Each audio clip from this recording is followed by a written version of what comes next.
قرآن پاک لا کر کے جنید بغدادی کے سامنے رکھا اور کہا اے جنید کیا یہ میرے نبی کی تصویر نہیں ہے؟ آنکھیں دیکھنا ہو تو پڑھو ما زاغ البصر وما طغى، چہرہ دیکھنا ہو تو پڑھو والضحى واللیل اذا سجى، ہاتھ دیکھنا ہو تو پڑھو وما رمیت اذ رمیت ولکن اللہ رمی، اگر قدم دیکھنا ہو تو پڑھو لا اقسم بهذا البلد وانت حل بهذا البلد، اگر سینہ دیکھنا ہو تو پڑھو الم نشرح لك صدرك ووضعنا عنك وزرك، اگر اس نبی کی گفتار دیکھنا ہو پڑھو وما ينطق عن الهوى ان هو الا وحی یوحى، اس محبوب کی عطائیں دیکھنا ہو تو پڑھو انا اعطینا کل کا بابا نعرہ تکبیر۔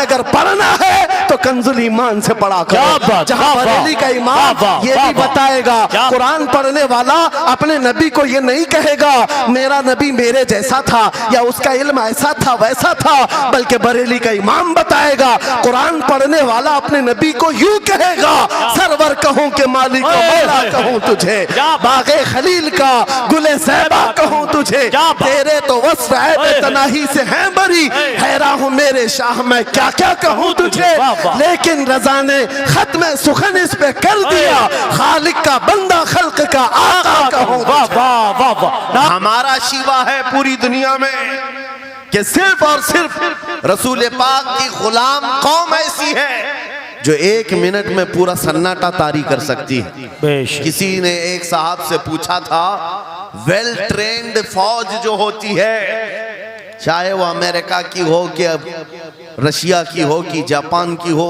چائنا کی ہو، ان سے پوچھا گیا کہ اگر 10,000 فوج کو صفوں میں کھڑا کرنا ہو اور ان کو ریڈی کرنا ہو تو آپ کو کتنا ٹائم لگے گا؟ کسی کے بارے تو دوستو آپ نے مفتی سلمان اظہری صاحب کا یہ خوبصورت سا بیان سنا نبی کے تعلق سے، نبی کی تعریف و توصیف بیان کرتے ہوئے۔ آپ جائیے گا نہیں دوستو، آپ کی خدمت میں پھر دوبارہ اس بیان کو پیش کریں گے، اس سے پہلے آپ سبھی کے حق میں دعا کرتے ہیں کہ اللہ رب العزت آپ سب کو سلامت رکھے اور خوش رکھے، شاد و آباد رکھے، دونوں جہان کی دولتوں سے مالا مال فرمائے۔ دیر نہ کرتے ہوئے مفتی سلمان اظہری صاحب کا پھر آپ کی خدمت میں بیان پیش کرتے ہیں، چلیے سن لیجئے۔ میں کہا کہ امریکی فوج کے لیے ہمیں 4 گھنٹے لگ جائیں گے، ہم ترتیب دے دیں گے۔ کیا بات۔ رشین فوج کے لیے 3 گھنٹے لگ جائیں گے، چائنیز اور ایکٹیو ہیں 2 گھنٹے میں اپنی صفیں ترتیب کر لیں گے۔ اس مسلمان دانشور نے کہا اللہ کا کروڑوں احسان ہے، 1,00,000 سے زیادہ کا مجمع ہوتا ہے حرم کعبہ میں بھی اور حرم رسول میں بھی، امام صرف 1 منٹ میں کہتا ہے صفیں درست کر لو، کسی کو ڈنڈا مارنے کی ضرورت نہیں، سب کی صفیں خود درست ہوتی ہیں۔ یہ قوم ہے جو اپنی صفیں خود درست کرتی ہے۔ مسجدوں میں جمعہ میں عیدگاہ میں جا کر کوئی لکڑی لے کر نہیں پھرتا کہ اپنی اپنی صفیں درست کر لو، ہر ایک کو اتنا شعور ہے کہ اپنی صفیں کیسے درست کی جاتی ہیں۔ جب آپ کو اللہ تعالیٰ نے یہ نعمت عطا کی ہے مسجدوں میں صفیں درست کر سکتے ہیں 1 منٹ کے اندر، عیدگاہ میں 1 منٹ میں ہماری صف درست ہو سکتی ہے۔ اے نوجوانوں دنیا کو یہ بتاؤ صرف مسجد اور عیدگاہ نہیں، دنیا کے ہر میدان میں ہم اپنی صفیں درست کر سکتے ہیں۔ سبحان اللہ، ہر میدان میں ہماری صف درست ہو سکتی ہے۔ یہ اللہ کی طرف سے دی ہوئی بہت بڑی نعمت ہے۔ بس اب مجمع جو خاموش ہے اور متوجہ ہے، اب میری بات کو آگے میں بڑھاتا ہوں، توجہ سے سنیں۔ قرآنی علوم کے متعلق آپ کے سامنے چند باتیں رکھوں گا، اس لیے کہ مجھے کہا گیا بڑا پڑھا لکھا مجمع ہے اور مسلمان کے لیے پڑھا لکھا ہونا بہت لازم ہے، اس لیے کہ جہالت اسلام کا اپوزٹ ہے، جہالت اسلام کا اپوزٹ ہے۔ آپ کو ایک بات میں بتاؤں، جب بھی کہا جاتا ہے دور اسلام یعنی حضور صلی اللہ علیہ وسلم کی آمد کے بعد کے حالات کو دور اسلام کہتے ہیں، اس سے پہلے والے زمانے کو دور جہالت کہتے ہیں، جبکہ اسلام کا اپوزٹ تو کفر ہونا چاہیے، کفر ہونا چاہیے۔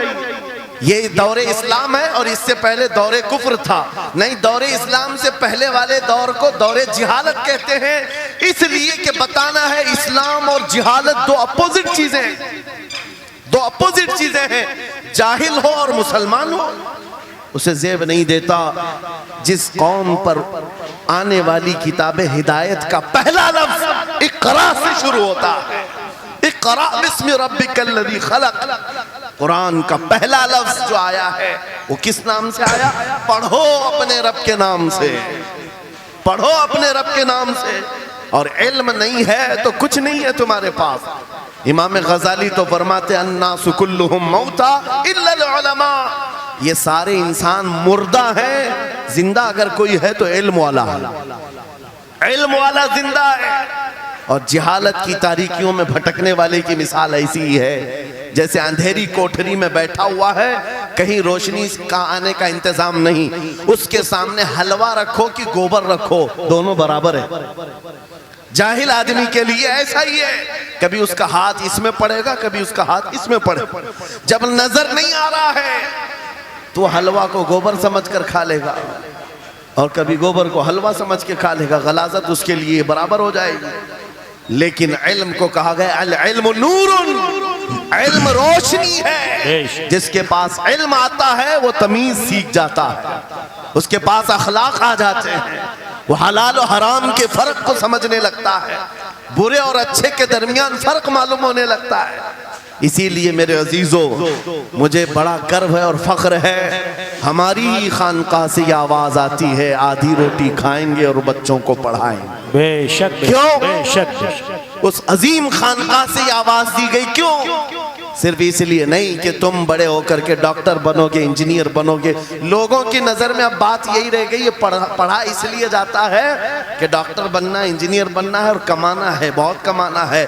علم جو ہے آج کمرشل بنا لیا گیا. علم اس لیے نہیں، علم اس لیے حاصل کیا جاتا ہے کہ بندہ خدا کو پہچانے، بے شک بندہ اپنی حقیقت کو پہچانے، بے شک. زندگی گزارنے کے اسلوب اسے معلوم ہو جائے. علم اس لیے سکھایا جاتا ہے. بہت سارے لوگ صرف نوکری کے لیے سمجھتے ہیں کہ علم حاصل کرنا چاہیے. نوکری کے لیے نہیں، اپنے اخلاق کو بلند کرنے کے لیے علم آنا بہت ضروری ہے. میرے عزیزوں قرآن عظیم وہ ہدایت کی کتاب تمہارے پاس آئی، اس قوم کے لیے المیہ نہیں ہے تو اور کیا ہے، جو کتاب علوم کا ذخیرہ ہے. آج دنیا اس کتاب پر ریسرچ کر کر کے نئے علم و فنون حاصل کر رہی ہے. اس کتاب کو تو ہم مردوں پر پڑھنے کے لیے رکھے ہیں. وہ قرآن عظیم جو ہدایت کی کتاب اور سارے علوم کا سر چشمہ ہے، اس کتاب کو کہاں پڑھتے ہیں؟ میتوں پر. کسی کا انتقال ہو گیا تو تیجے میں پڑھیں گے، چہلم میں پڑھیں گے، نویں میں، 20ویں میں پڑھیں گے. وہ ایصال ثواب کے لیے صرف رکھا گیا. اور اس سے تھوڑا آگے بڑھ گئے تو قسم کھانے کے لیے قرآن. آؤ چلو ہم قسم کھاتے ہیں قرآن پہ ہاتھ رکھ کر کے، قرآن پہ ہاتھ رکھ کے. میاں کیا قرآن قسم کھانے کی کتاب ہے؟ قرآن کی وہ آیت میں نے سب سے پہلے پڑھی، اللہ فرماتا ذالک الکتاب لا ریب فیہ. یہ وہ کتاب ہے جس میں شک کی گنجائش نہیں، اور یہ ہدایت ہے پرہیزگاروں کے لیے. اور قرآن میں 3 جگہ یہ لفظ آیا ہے، ہدی للناس، ہدی للمؤمنین، ہدی للمتقین. یہ سارے انسانوں کے لیے بھی ہدایت ہے، یہ سارے ایمان والوں کے لیے بھی ہدایت ہے، اور پرہیزگاروں کے لیے بھی ہدایت ہے. سب ہدایت الگ الگ انداز سے حاصل کرتے ہیں. بارش ایک ہی ہے برسنے والی، زمینیں الگ الگ ہیں. بہت نرم زمین ہو تو وہ زمین بارش سے فائدہ زیادہ اٹھاتی ہے، اور تھوڑی سی اوبڑ کھابڑ زمین ہو تو وہاں سے فائدہ کم آتا ہے. بارش ایک ہی ہے. قرآن بارش ہدایت ہے. جس کے دل کی زمین جتنی نرم ہوگی اتنا وہ اس سے ہدایت اٹھائے گا، سبحان اللہ. بے شک. اتنا اس سے فائدہ اٹھائے گا. اور آج حالات یہ ہیں، اے نوجوانوں اپنے دل پر ہاتھ رکھ کر کے بتاؤ قرآن کتنے لوگوں نے پڑھا ہے؟ قرآن کتنے لوگوں نے پڑھا؟ میں ہاتھ نہیں اٹھواتا، کسی بھی بات پر ہاتھ مت اٹھایا کرو. نہ ہی جھوٹے ہاتھ اٹھانا ہے، نہ سچے ہاتھ اٹھانا ہے، نہ ہی کسی اور کو شرمندہ کرنا ہے. اپنے دل پہ ہاتھ رکھ کر کے بتاؤ قرآن کتنی مرتبہ پڑھ لیا.